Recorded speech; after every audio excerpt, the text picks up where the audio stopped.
Ngi pinang sung bhai phi borok shakani ka channel ka jongi ban hakani ka video ka bam tas ngi ngin pe yakani ka post ka barang shu lat thmai hapo Shillong Meghalaya.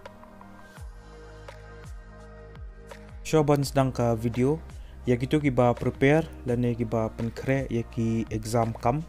lane kinu ki competitive exams kom ki bank exams lane ki exam jom ki UPSC lane kinu ki government exam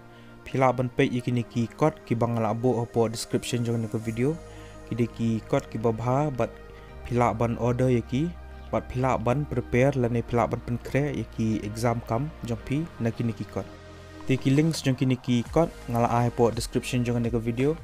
ti phila ban pe yaki bat phila ban order lada phi dan kam ban penkre yaki ki exams.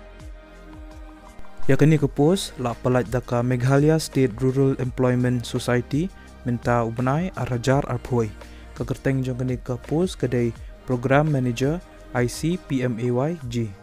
kelas date lene ka tarik bakhado bapila ban submit yiki applications ki jong pi kedai hu arpkhanai tering ubanai Oktober arajar arphoi. Yakini ke post program manager ka salary lene ka tulap kedai laipo hajar hakshi banai bat penyoru yaki wiki allowances ka educational qualification lene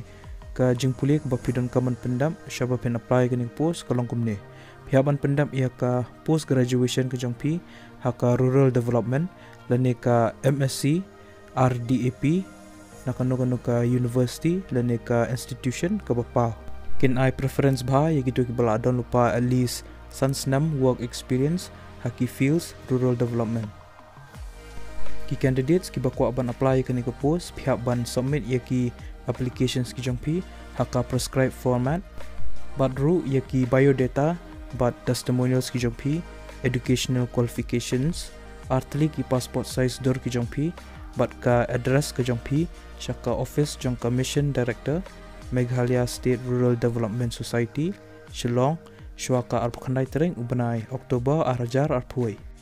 ka official notification lani ka official notice ngala ai po description jong ni ko video ti phila ban download ya ka bat phila ban pulih lada pidon kam ban tip sipang wiki details.